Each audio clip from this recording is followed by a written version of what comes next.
기원전 686년, 제날에서는 공손무지가 제양공을 죽이고 권력을 차지했습니다. 하지만 공손무지도 폭정을 일삼더니 그 또한 얼마 안가 죽임을 당했습니다. 이제 공석이 된 제나라의 제후자리를 놓고 규와 소백 간의 경쟁이 시작됐습니다. 아무래도 둘 중 형이었던 규를 지지하는 세력이 많았고 노나라의 장공도 규를 지지하고 있었습니다. 하지만 이와 상관없이 누구든지 제나라의 수도 임치에 먼저 도착한 쪽이 다음 군주가 될 가능성이 높았습니다. 그래서 더 가까운 곳에 있었던 소백이 노나라에 있던 규보다 유리한 상황이었습니다. 이를 잘 알고 있었던 관중은 초조해졌습니다. 관중은 규에게 서두르라고 말하고는 자신은 먼저 밤낮을 달려서 소백과 포수가가 지나갈 길목을 미리 지키고 있었습니다. 얼마 후 소백이 그 길목을 지나가자 관중은 소백을 활로 쏴서 명중시켰습니다. 그리고 소백이 쓰러지는 것까지 확인한 관중은 그 자리에서 빠져나왔습니다. 하지만 소백은 아직 살아있었습니다. 관중이 쏜 화살은 운 좋게 소백의 허리띠 장신구에 박혔습니다. 그러자 기지를 발휘한 소백이 죽은 척해서 관중을 속인 것이었습니다. 이 사실을 몰랐던 관중은 규에게 소백이 죽었다고 보고했고 그 사이에 소백과 포수가는 전속력으로 임치로 향했습니다. 결국 임치에 먼저 도착한 소백이 제나라를 차지했는데 그가 바로 춘추시대의 첫 번째 패자가 되는 제황공이었습니다.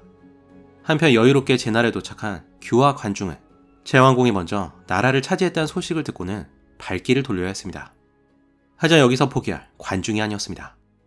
얼마 후 규와 관중은 노나라 장공의 지원을 받아 제나라를 공격했습니다. 그리고 이 전투에서 제황공이 승리하면서 규가 권력을 차지할 모든 희망이 사라졌습니다. 승자가 된 제황공은 그의 형뿐 아니라 그를 보좌하고 있던 관중과 소울마저 죽이려고 했습니다. 그러자 포수가는 옛 친구인 관중을 살리기 위해 이렇게 말했습니다.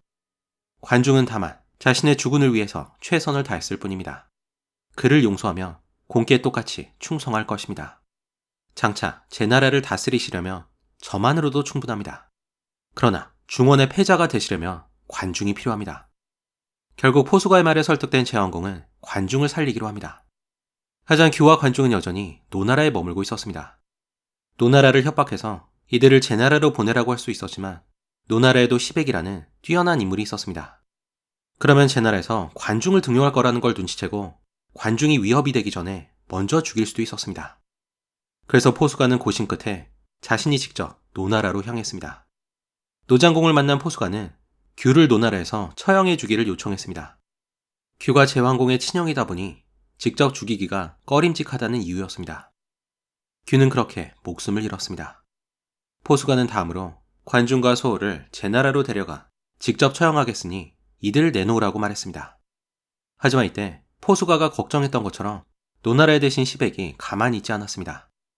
그는 관중을 살려두면 두고두고 노나라의 우환이 될 것이니 그를 반드시 죽여야 한다면서 노장공을 설득했습니다. 노장공이 관중을 죽이려고 하자 포수가는 황급히 그를 말리면서 이렇게 말했습니다. 저희 군주께서 몸소 관중을 죽이려고 합니다. 군신들 앞에서 그를 죽이지 못한다면 저희의 청은 이루어지지 못한 것입니다. 포수가가 강하게 나오자 앞선 전투에서 패한 입장이었던 노장공은 더 이상 선택의 여지가 없었습니다. 그렇게 노장공은 죽은 규의 신하였던 관중과 소울을 포수가에게 넘겼습니다. 하지만 소울은 제나라에 넘겨지기 직전에 자결하게 됩니다. 죽기 전에 소울은 관중에게 자신이 죽어야 하는 이유를 설명했습니다. 내가 죽으면 우리 죽은 규는 자신을 따라 죽은 신하가 있었다고 할 것이고 그대가 살아 군주를 패자로 만들면 우리 죽은 규에게도 살아서 이름을 날린 신하가 있었다고 할 것이다. 그대는 그저 열심히 사시게나 누가 살고 누가 죽는 것은 이미 정해져 있다. 그렇게 관중은 제황공이 기다리고 있는 제나라로 향하게 됩니다. 제황공은 관중을 만나기 전에 3번 목욕하고 3번 향해 몸을 쬐었다고 합니다. 훗날 제갈량을 만나기 위해서 삼고초려했던 유비도 아마 비슷한 심정이었을 겁니다. 마침내 관중이 도착하자 제황공은 그를 제상으로 삼았습니다. 얼마 전 관중이 자기를 죽이려고 했던 걸 생각하며 파격적인 결정이었습니다. 제황공은 계속된 폭정으로 나라가 엉망이라면서 어떻게 하면 좋을지를 물어봤습니다. 그러자 관중은 분업화를 제안했습니다. 귀족과 농민, 공인, 그리고 상인이 섞여 살게 하지 말고 같은 직종을 가진 사람들끼리 한 곳에 모여 살게 하자는 것이었습니다. 산농공상이 뒤섞여 살며 딴 생각을 품지만 같은 직종을 가진 사람들끼리 모아두면 그들의 일에 집중할 것이고 그러면 자연스럽게 생산력이 증가할 거라는 논리였습니다. 예를 들어 농민들을 한 곳에 모으면 농사일에 집중해 생산력이 늘어나고 상인들을 한 곳에 모여 살게 하면 물품을 전국에 퍼뜨리는데 집중할 거라는 말이었습니다. 게다가 군을 이웃으로 구성하면 평생을 함께 일한 이웃이 유대감을 발휘해 전쟁에서도 강한 군대가 됐습니다. 관중은 또 국가가 백성의 것을 함부로 빼앗지 말아야 한다고 말했습니다. 국가가 다 빼앗아가면 백성은 일할 생각이 없어질 것이니 국가에도 손해라는 것이었습니다. 그러니 백성들이 의욕을 갖고 일할 수 있게 세금을 적당량만 징수해 장기적인 생산 증가를 유도하자고 말했습니다. 관중의 정책은 한마디로 부국강병이었습니다. 먼저 나라의 경제를 부흥시킨 다음에 그 경제력을 발판으로 강한 군대를 양성하자는 것이었습니다. 관중은 여기에 더해 우수한 인재 등용에 힘쓰고 그 책임 소재를 명확하게 하니 제나라는 삽시간에 강국으로 거듭났습니다. 힘을 얻은 제나라는 노나라를 침공해 굴복시켰고 송나라와 정나라를 제압했습니다. 이때 제나라는 무려 30여 개의 나라를 정벌했을 만큼 제나라의 위세는 대단했습니다. 하지만 이상하게도 제나라는 전쟁을 거듭할수록 오히려 여러 나라에 신임을 샀습니다. 제나라는 절대 명분 없는 전쟁을 일으키지 않았고 전쟁이 끝나면 실리만 챙기고 빼앗은 땅은 다시 돌려줬습니다. 그리고 함부로 약속을 어기는 일이 없었습니다. 공교롭게도 당시 중원은 큰 위기에 놓여 있었습니다. 남쪽에서는 초나라가 나날이 영토를 넓히면서 중원을 노리고 있었고 융족과 적족의 침략이 더욱 거세지고 있었습니다. 그래서 중원의 나라들을 이끌어줄 보호자가 필요했는데 마침 제나라가 급부상하면서 그 역할을 맡게 된 것이었습니다. 이민족이 위나라와 연나라를 침략하자 제황공은 곧바로 군을 이끌고 이들을 격퇴했습니다. 당시의 상황이 너무 급박해서 공자는 관중이 아니었다며 중원은 모두 오랑캐의 차지가 됐을 거라고 평했습니다. 이민족의 침략을 막아내자 제황공의 시선은 남쪽으로 향했습니다. 정나라를 침략한 초나라를 공격하기로 한 것이었습니다. 기원전 656년 제황공은 정나라, 송나라, 위나라, 진나라 그리고 조나라군을 긁어모아 초나라를 대대적으로 공격했습니다. 대단한 위세를 떨치고 있던 초나라의 성왕도 제황공의 공격에 당황할 정도였습니다. 제황공은 먼저 초나라 편을 들고 있던 채나라를 공격해 굴복시켰습니다. 그리고 여기에는 뒷이야기가 있었습니다. 제황공은 채나라 출신인 채이를 아내로 맞았었는데 채이는 장난기가 많았던 것 같습니다. 어느 날 이 둘은 함께 뱃놀이를 했는데 장난기가 발동한 채이가 배를 흔들었습니다. 겁에 질린 제황공이 그만하라고 말렸지만 채이는 멈추지 않았다고 합니다. 이에 화가 난 제황공은 채이를 채나라로 돌려보냈고 채나라 군주는 채이를 다시 다른 나라로 시집보냈습니다. 그렇게 제나라와 채나라는 약간의 원한 관계가 있었습니다. 채나라를 격파한 제나라 연합군은 소릉에서 초나라군과 대치했습니다. 하지만 초나라에도 굴완이라는 걸출한 인물이 있었습니다. 초성왕은 굴완을 보내 제왕공이 어찌하여 멀리 떨어진 초나라까지 원정 왔는지를 물어봤습니다. 그러자 관중이 답했습니다. 과거 주소왕께서 초나라를 정벌하러 가시고 돌아오지 못했으니 저희 군주께서는 이를 물으러 가는 것입니다. 300년 전 주나라 소왕이 초나라로 쳐들어갔을 때 한수에 빠져 죽은 것을 꼬투리 잡은 것이었습니다. 그러자 굴완은 시치미를 떼면서 이렇게 말했다고 합니다. 주소왕이 돌아가지 못한 것은 저 한수에 물어보시지요. 이 말은 제왕공도 초나라를 공격했다가는 한수에 빠져 죽을 수도 있다는 이중적인 의미가 담겨 있었습니다. 하지만 굴완이 앞으로는 주나라에 성실히 조공을 바치겠다면서 제황공의 체면을 살려주자 양국은 그곳에서 화해하고 군을 돌렸습니다. 이로써 제황공은 이민족과 초나라로부터 중원을 지킨 영웅이 됐습니다. 기원전 651년 제황공은 전국의 제후들을 규구라는 곳에 불러놓고 회맹을 가졌습니다. 회맹은 전국의 제후들이 합의를 보기 위해 한자리에 모이는 것을 뜻했습니다. 그리고 이곳에서 제황공은 정식으로 중원의 실질적 지배자인 패자의 자리에 올랐습니다. 제황공이 즉위한 지 35년이 지난 때였습니다.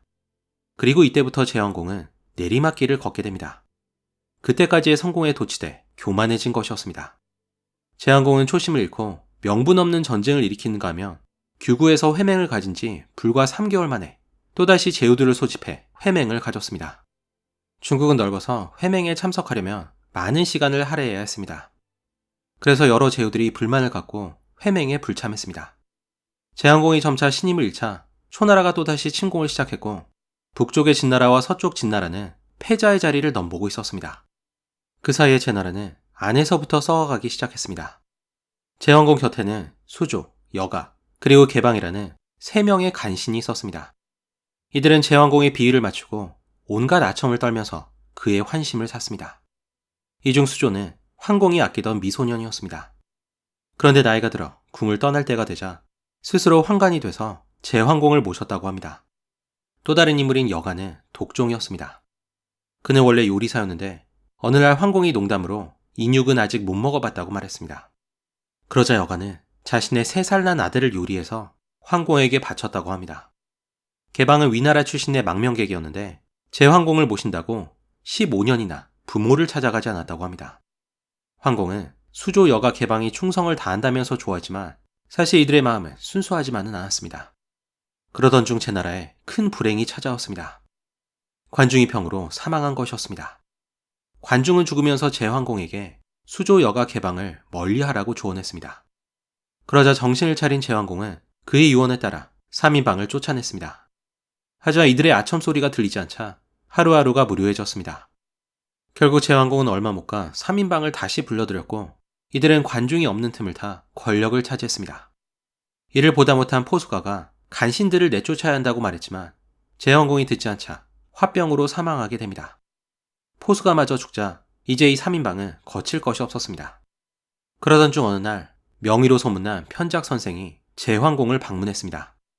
그는 환자의 오장육부를 샅샅이 볼 수 있는 신기한 능력이 있었다고 합니다. 편작은 걱정스러운 표정으로 병이 살 속에 있으니 속히 치료받아야 한다고 말했습니다.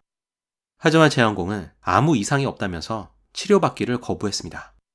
닷새가 지나고 또 제왕공을 방문한 편작은 이렇게 말했습니다. 병이 혈맥에 있습니다. 이제 치료를 받으셔야 합니다. 하지만 제왕공은 또 거절했습니다. 다시 닷새가 지나 편작이 제왕공을 방문했는데 이때는 병이 이미 창자와 위에 있다면서 급히 치료를 받아야 한다고 말했습니다. 그래도 제왕공은 치료를 거부했습니다. 또 닷새가 지나 편작이 제왕공을 방문했는데 이번에는 고개만 설레설레 흔들다가 아무 말 없이 나가버렸습니다. 이상하게 여긴 제왕공은 사람을 보내 편작이 그냥 간 이유를 물어보게 했습니다. 편작은 이렇게 말했다고 합니다. 병이 피부에 있을 때는 탕약으로 고칠 수 있고 혈맥에 있을 때는 침으로 고칠 수 있고 창자와 위에 있을 때는 약용술로 고칠 수 있지만 지금 병세가 골수를 침범한 상태니 내 능력으로는 치료할 수 없습니다. 그리고 며칠 후 편작의 말대로 제황공이 병으로 알아눕게 됩니다. 그러자 때를 포착한 여가와 수조가 반란을 일으켜 제황공을 감금했습니다. 방에 감금된 제황공은 몰래 방에 들어온 한 부인에게 무슨 일이 일어났는지를 물어봤습니다. 그러자 부인은 여가와 수조 등이 나라를 넷으로 쪼개서 길을 열흘이나 막고 있다고 말했습니다. 제왕공은 절규하면서 이렇게 말했습니다. 슬프다. 내가 저승에서 무슨 낯으로 관중을 바라볼 수 있겠는가. 그리고 그것이 그가 남긴 마지막 말이었습니다. 간신들이 세력 다툼에 몰두하고 있는 동안 제왕공의 시신은 무려 67일간 방치됐습니다. 그래서 제왕공의 시신에서 나온 구더기들이 방 밖으로 기어나왔다고 합니다. 그리고 그것이 춘추시대 첫 번째 패자였던 제황공의 비참한 최후였습니다. 황공이 죽은 후에도 제나라는 여전히 강국이었지만 황공이 살아있을 때만큼의 위상을 누리지는 못했습니다. 이제 북쪽의 진나라와 서쪽의 진나라 그리고 초나라가 누가 다음 패자가 될지를 놓고 경쟁하게 됩니다.